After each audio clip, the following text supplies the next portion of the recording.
everybody, and welcome back to another video by FunLearn. Let's have a quick recap.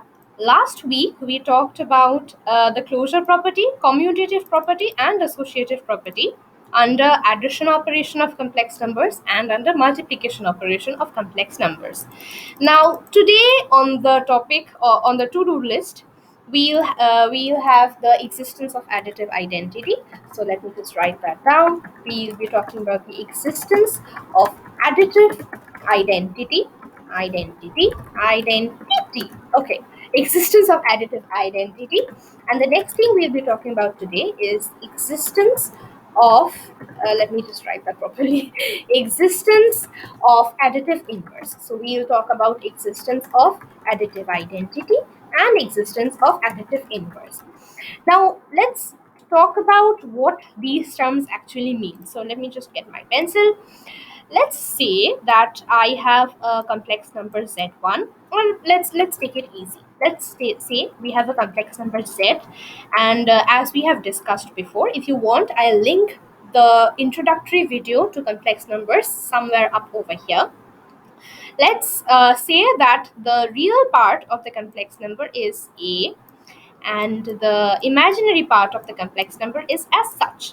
So we already know that every complex number has two parts. It has a real part and an imaginary part. So let's say that the real part of the complex number is a, and aib actually represents the imaginary part of the complex number. Now, what is an additive identity? What do we mean by an additive identity? So essentially, since it's additive identity, of course, we can derive or we can talk about intuitively that it will involve the operation of addition. So let's say we have another complex number z dashed or z prime if you want, and we will be talking about the existence of additive identity. So what is an identity? An identity is essentially something that is always equal to something else. So it's like a square plus 2ab plus b square is equal to a plus b whole square. So it's like this: a square plus 2 times ab plus b square is equal to a plus b whole square. Note that this a and b is not related to this a and b. I just ended up taking similar letters. If you feel like it's getting confusing, you can think of it in this way. You can think of it as x square plus 2xy plus y square is equal to x plus y whole square. Now, where does this identity come from? When we talk about equations, essentially an equation solves for a particular value. So if you talk about a particular equation, let's say x plus 3 is equal to 5. So this equation x plus 3 equal to 5, that would be true for only that value of x equal to 2, right? So if you have x plus 3 equal to 5, this equation is true for only the value x equal to 2. It's not true for x equal to any other number in the world. It's only true for one particular value, right? So when this sort of equation holds for one particular value of the variable, then we say that it's an equation. Then we say that it's not an identity. So what's so special about an identity? Thing is, whether whichever number you want to put in terms of a and b, or if you have taken it as x and y, for any value of a and b, or for any value of x and y, this equation will always hold. It's always true for any value of a and b. It's actually a formula, but whatever value we take, it will always hold. A square plus 2ab plus b square will always be equal to a plus b whole square. So this does not solve for a particular value of a and b. This is what we call an identity. An identity is essentially an equation that holds for any value of the variable. So essentially, coming back to the concept of additive identity, if we have another complex number z prime such that z prime plus z is equal to z, right?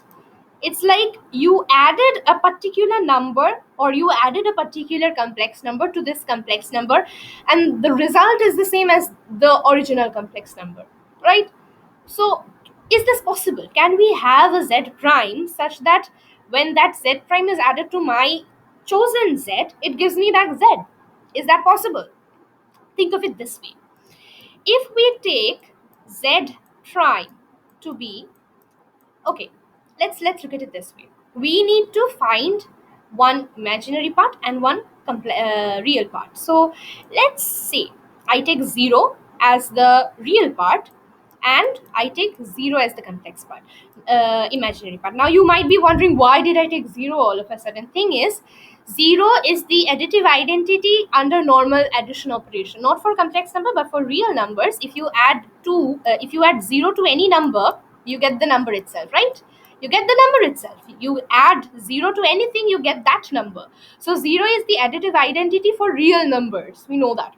So let's use that knowledge that we have. So I just thought of this expression, z prime. Let's say if I have z prime equal to 0 plus I0, does this hold?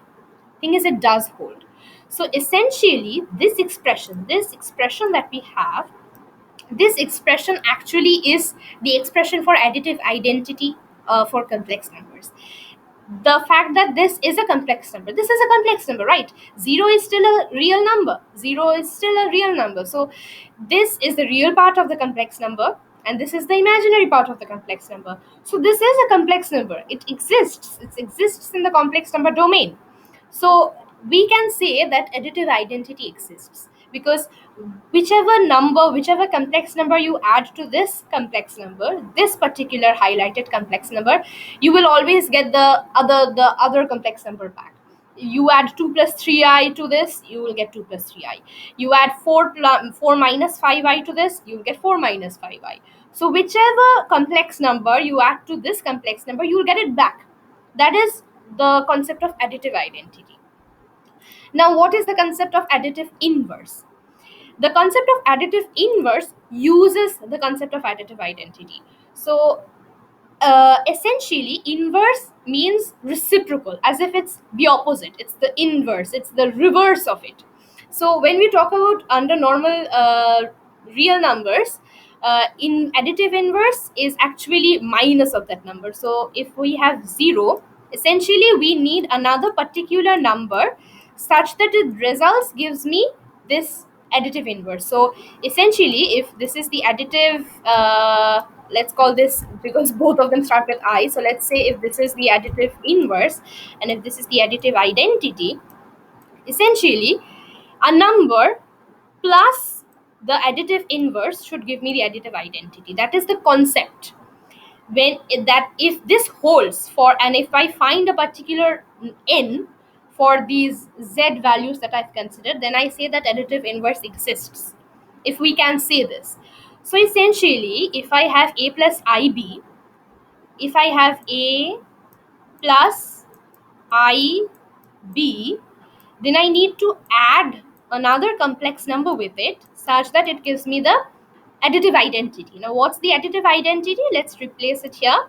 The additive identity is 0 plus I0, right? That's the additive identity. Now, what complex number can we put here? A needs to convert to 0. So, why don't we write minus A? And IB must turn out to be I0. So, why don't we write minus IB here? Right? We can do that. Or if you are not too happy with that, you can write it like this as well. You can write it like this as well, right? You can. And let's change this. Let's change this to a different bracket. Let's call this the box bracket and call this the box bracket. So if you add this number minus A minus IB with this number, it gives you it pops out the additive identity, right? A minus A is 0, IB minus IB is also 0, or 0i. You multiply 0 with anything, it gives you 0. So it doesn't matter. So for this complex number, we have an additive identity, additive inverse, which pops out the number additive identity. So that is the concept of additive inverse. Now, thing is, additive identity is a unique number. See, we have this unique 0 plus 0i. But additive inverse, it depends upon the number that you have considered. So if I talk about normal real number operation, addition under real numbers, if I talk about 2, its additive inverse is -2. If I talk about 3, its additive inverse is -3, because you add 2 to -2, you get 0. You add 3 to -3, you get 0. And as I mentioned before, the 0 is the additive identity for real numbers. So, thing is, additive identity is a unique number or a unique expression, but additive inverse depends upon the number that you have considered. I did not want to move that. So, additive identity, okay, I learned something new today. Additive identity is actually a very unique number, as we have seen here. It's 0 plus 0I. Whichever number you consider, you add this number to that, you will get that number back. So, additive identity is unique. So, let me write that down once if I can. Let me change. Okay, that I don't need. Yeah. So, additive identity is unique. I'm making a lot of spelling mistakes today. And additive inverse, on the other hand, is not unique. So additive identity is unique, and additive inverse is not unique. So I hope the concept of additive identity and additive inverse is clear.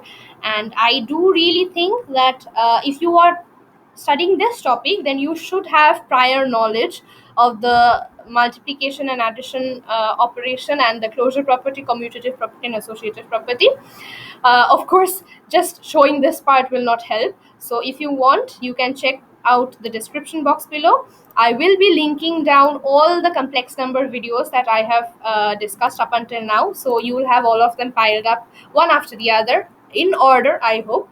And see you next time. Next week, we'll be talking about the existence of multiplicative identity and existence of multiplicative inverse. The same way, it's all uses the same concept. The fact that you can actually follow up from you can follow up the multiplication operations from the addition operations. We did it last week as well. We discussed the operations and the properties on the addition operation, and then we carried the concept forward to the multiplication operation. It'll remain the same. So, see you next week.